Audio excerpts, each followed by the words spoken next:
వందనాలండి. ఈరోజు ఫిబ్రవరి 2. యేసుప్రభు ఒక గిన్నెడు మంచినీటి గురించి ఏం చెప్పాడో జ్ఞాపకం చేసుకుందాం. మార్కు 9:41. మీరు క్రీస్తు వారని నా పేరట మీకు గిన్నెడు నీళ్లు తాగనిచ్చువాడు తనకు రావాల్సిన ఫలం పోగొట్టుకొనడని మీతో నిశ్చయంగా చెప్తున్నాను.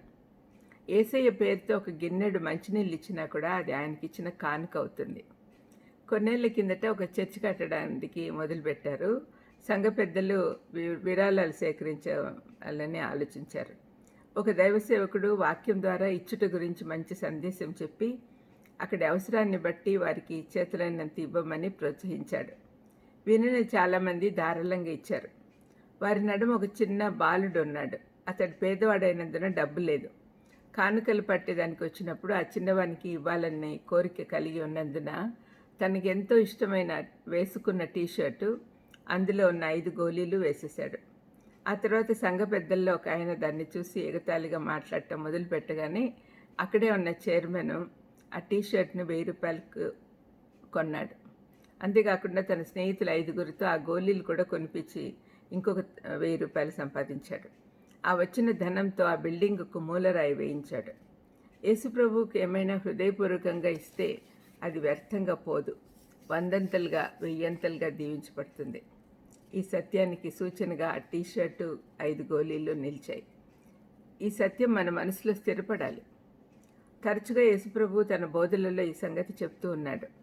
మీరు రాజ్యవ్యాప్తి కొరకు ఎంత ఇచ్చారని కాదు, కానీ దాని వెనుక దాగి ఉన్న మీ త్యాగము ప్రేమలను ప్రభు చూస్తూ ఉన్నాడు. అదే ఆయనకు విలువైనది. విధవరాలు 2 కాసుల గురించి జ్ఞాపకం చేసుకోండి. యేసయ్య ఆమెను పొగిడాడు. మనం చదువుకున్న మార్కు 9:41లో 2 పాఠాలు మనకు ఆయన నేర్పుతున్నాడు. మొదటిది, ప్రభు నామంలో మనకున్న వాటిలో ప్రశస్తమైనవి ఇవ్వాలి. నీ దగ్గర ఏమీ లేకున్నా కేవలం మంచినీరే ఉన్నా కూడా అవి శుభ్రంగా చల్లగా ఉన్నవి ఇవ్వమన్నాడు. రెండవదిగా, ఇచ్చినప్పుడు ఇతరులు చూడాలని మనల్ని మెచ్చుకోవాలని కాకుండా దేవునికి మహిమ రావాలి అనే ఆలోచన కలిగి ఉండాలి. మనం ఏమిచ్చినా కూడా అది ఆయనకు చెందినదే అనే మాట మన నోటి నుండి రావాలి. ఈ లోకంలో మెప్పు పొందాలనుకునే వారికి ఈ లోకంలో మాత్రమే మెప్పు దొరుకుతుంది. అయితే మనకు రావాల్సిన బహుమతి పరలోకంలో పొందితే ఎంత బాగుంటుందో ఆలోచించండి. మనం అక్కడికి వెళ్ళినప్పుడు ప్రభు మనల్ని చూసి భలా నమ్మకమైన మంచి దాసుడా మంచి దాసురాలా అంటే ఎంత గొప్పగా ఉంటుంది కదా. దేవుడు ఎప్పుడు మనం ఇచ్చే కానుక చూడడు, కానీ దాని వెనుకున్న మన మనసు, ఉద్దేశము, త్యాగము చూస్తాడు. మనకున్న దాంట్లో నుండి మంచి వాటిని యేసయ్య పేరున ఇచ్చినప్పుడు మనకి ఎక్కువగా బహుమతులు వస్తాయి. మన జీవితంలో, మనసులో, పరిచర్యలో ప్రభువుకు మొదటి స్థానం ఇవ్వాలి అనేది జ్ఞాపకం చేసుకోవాలి. ప్రార్థన చేసుకుందాం. దయామేడ యేసునాయన స్తోత్రం ప్రభా.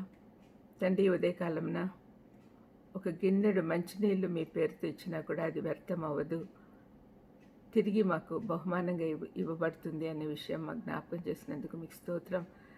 తండ్రి, మీరిచ్చే బహుమానాలు పరలోకంలో మిమ్మల్ని చేరుకున్నప్పుడు ఇవ్వండి తండ్రి. ఆ విధంగా మమ్మల్ని మేము సిద్ధపరచుకునే దానికి సహాయం చేయమని యేసుక్రీస్తు నామమున వేడుకొంటున్నాను తండ్రి. ఆమెన్. God bless you.